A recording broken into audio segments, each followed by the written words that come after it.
الرحيم.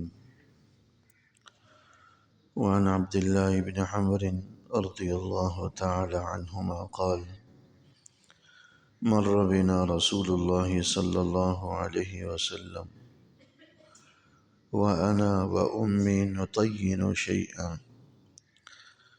فقال: ما هذا يا عبد الله؟ قلت: شيء مصلحه. قال: الأمر أسرع من ذلك.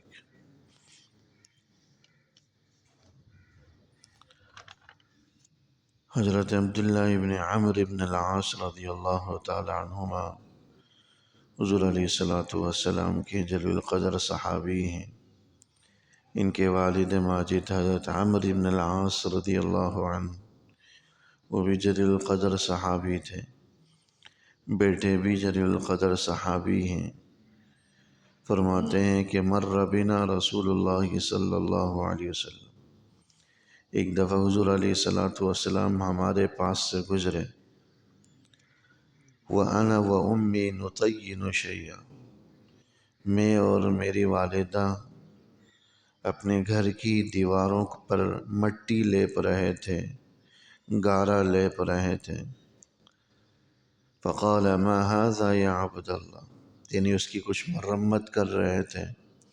اس زمانے میں گارے مٹی کے ہی گھر ہوا کرتے تھے، کچے گھر ہوا کرتے تھے، تو یہ گارے مٹی سے اپنے گھر کی دراڑ وغیرہ اس کی مرمت کر رہے تھے. فقال: ما هذا یا عبد اللہ، حضور علیہ السلام نے فرمایا کہ عبداللہ یہ کیا ہو رہا ہے، یہ کیا کر رہے ہو؟ قلت: شیء مصلحه، تو حضرت عبداللہ ابن عمرو بن العاص نے فرمایا کہ تھوڑی سی مرمت کر رہے ہیں گھر کی، گھر کے دراڑوں کو، اور جو گری ہوئی اور ٹوٹی ہوئی جگہ ہے اس کی اصلاح کر رہے ہیں. حضور علیہ السلام نے فرمایا: الامر اسرع من ذلک، کہ موت تو اس سے بھی کہیں زیادہ قریب ہے. یعنی جتنا وقت تمہارا اس دراڑوں کی مرمت میں لگے گا، ممکن ہے کہ موت اس سے پہلے آدھا پہنچے، کیونکہ موت کا تو کوئی وقت نہیں ہے. انسان تو لمبی لمبی آرزوئیں اور تمنائیں باندھ کر بیٹھتا ہے کہ ابھی تو اتنا وقت میرے پاس باقی ہیں، ابھی تو یہ کرنا ہے، یہ میرے ارادے ہیں، یہ میری نیتیں، لمبی چوڑی نیتیں، لمبے چوڑے ارادے، منصوبے، پلاننگ. اور آج کل تو باقاعدہ اس کی تلقین کی جاتی ہے کہ بھئی آپ 10 سال کی پلاننگ کر کے بیٹھیں، آگے کی سوچیں، مستقبل کی سوچیں. مستقبل کی سوچ لے کر بچوں کی تربیت کی جا رہی ہے، مستقبل کی سوچ لے کر اپنی پلاننگ کی جا رہی ہے، منصوبے بنائے جاتے ہیں، تدبیریں کی جاتی ہیں. حالانکہ مستقبل کا لفظ ہی غلط جگہ استعمال ہو رہا ہے. مستقبل جب بھی کہا جائے تو اس سے ہماری نیت، ہماری مراد تو آخرت ہونی چاہیے تھی. مستقبل کی پلاننگ سے آخرت کی پلاننگ ہونی چاہیے تھی. مستقبل کے منصوبوں سے آخرت کے حوالے سے منصوبے ہونے چاہیے تھے. لیکن ہم مستقبل کے منصوبوں سے دنیا کے منصوبے سمجھنے لگ گئے. ہمیں نفس و شیطان نے دنیا میں اتنا لگا دیا کہ ہمیں ہمارا مستقبل صرف دنیا ہی میں نظر آنے لگا. حالانکہ اصل مستقبل تو ہمارا آخرت، اصل مستقبل تو ہماری آخرت ہے. اس مستقبل کو بنانے کی ضرورت ہے. تعلیم لے کر بچے اپنا مستقبل بناتے ہیں، تو دینی تعلیم دے کر آخرت کے مستقبل کو بھی بنانے کی فکر کی جائے، اس کا بھی اہتمام کیا جائے. تو حضرت عبداللہ ابن عمرو بن العاص رضی اللہ تعالی عنہما سے حضور کا یہ فرمانا کہ الامر اسرع من ذلک، کہ موت تو اس سے بھی کہیں زیادہ قریب ہے. کیا پتہ اس کی بھی مہلت نہ ملے جو مرمت میں، تعمیر میں اور عمارات میں بنانے میں، تزئین الآرائش میں جب اپنا سرمایہ لگا رہے ہوں اور اس کا دیکھنا، اس میں ٹھہرنا بھی نصیب نہ ہو. ایک ظالم بادشاہ شداد کا آتا ہے تاریخ کی کتابوں میں کہ اس نے جنت نما اپنے لیے ایک محل بنایا اور سالہ سال تک اس کی تعمیر کی. جو صفات انبیاء کرام علیہ السلام جنت اور جنت کی نعمتوں کی بیان کرتے تھے، دودھ اور شہد کی نہریں، سونا چاندی کے محلات، موتیوں کے محل، اور بڑی خوبصورت آبشاریں، حسین مناظر، یہ ساری چیزیں اس نے اپنی بساط کے بقدر وہاں مصنوعی بنانے کی کوشش کی۔ تاریخ کی کتابوں میں ہے، سال ہر سال کی محنتوں کے بعد جو بنا، تو جب وہاں داخل ہونے لگا تو پہلے قدم کے ساتھ ہی اس کی روح قبض کر لی گئی، اندر داخلہ ہی نصیب نہیں ہو۔ اس لیے حضور علیہ الصلوۃ والسلام اس جملے کے ذریعے در حقیقت آخرت کی فکر پیدا فرما رہے کہ ہمیں اپنی دنیا ہی کو سدھارنے اور دنیا ہی کو سنوارنے، دنیا ہی کی اصلاح و مرمت کی فکر نہیں کرنی چاہیے، یقیناً اس سے کہیں زیادہ ترجیح اپنی آخرت کو دینی چاہیے۔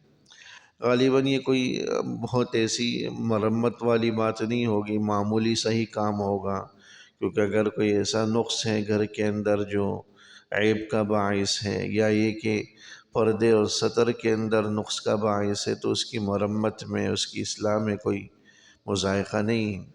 ہو سکتا ہے کہ یہ حضرات جو لیپ رہے ہوں بس صرف اضافی طور پر صرف تزئین اور آرائش کے لیے کر رہے ہوں، کوئی بہت زیادہ ضروری نہ ہو۔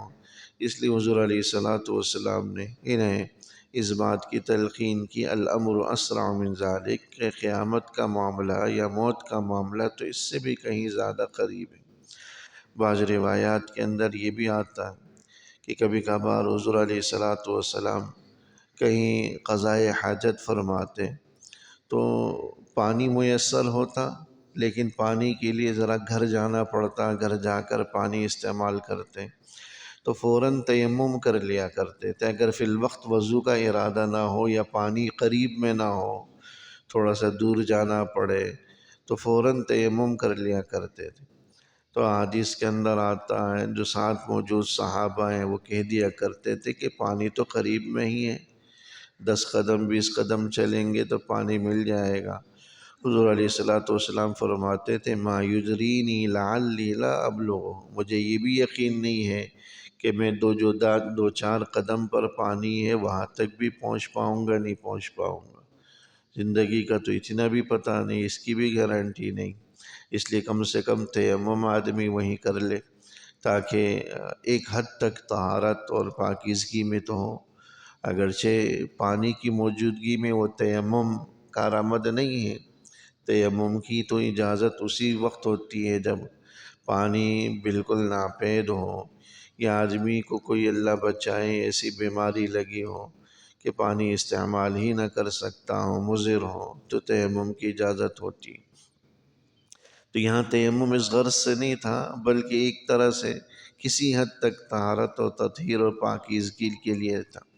تو اس حد تک آخرت کی فکر کا غلبہ حضور علیہ الصلوۃ والسلام پر تھا۔ ان احادیث کے ذریعے ہمیں بھی در حقیقت یہی فکر اپنے اندر پیدا کرنے کی تلقین کی جا رہی ہے کہ آخرت کی فکر کو پیدا کریں، جو ہم 24 گھنٹہ دنیا کو سنوارنے میں لگے ہوئے ہیں۔ موت ہو سکتا ہے کہ ہمیں اس دنیا سے فائدہ اٹھانے کی مہلت بھی نہ دے، اور ہمارا پروانہ آ جائے، اجل آ جائے، اور آخرت کی ہماری بالکل بھی تیاری نہ ہو۔ تو کم از کم آدمی اپنی آخرت کے لیے ہر دم خود کو تیار رکھے، کیونکہ موت نہ جوان کو دیکھتی ہے نہ بوڑھے کو دیکھتی ہے، نہ ہی بیمار کو دیکھتی ہے نہ ہی تندرست کو دیکھتی ہے۔ مرنے والے کے لیے ضروری نہیں ہے کہ وہ بیمار ہو، ہٹے کٹے صحت مند تندرست لوگ بھی جو ہے لمحوں میں جو ہے وہ رخصت ہو جاتے ہیں۔ کوئی دل کا عارضہ ہو گیا، کوئی اور مسئلہ ہو گیا۔ ایک شاعر نے اردو کے اندر ایک چھوٹا سا شعر لکھا اور یہ کہنے لگا کہ یوں بنی ہے رگیں جسم میں، ایک نس ٹس سے مس اور بس۔ انسان کے جسم میں رگیں ایسی ہیں کہ ذرا سی ایک رگ ادھر سے ادھر ہل جاتی ہے، انسان کا بیڑا پار ہو جاتا ہے اور وہ جو ہے رخصت ہو جاتا ہے۔ تو کس وقت کیا ہو جائے اور کیسے ہمارا جو ہے وقت آ جائے، اللہ ہی کو بخوبی علم ہے۔ اس لیے ہر وقت آخرت کی فکر رہے اور اس کی تیاری کا اہتمام رہے، اس کی توفیق بھی اللہ سے مانگی جائے۔ اللہ جل شانہ عمل کی توفیق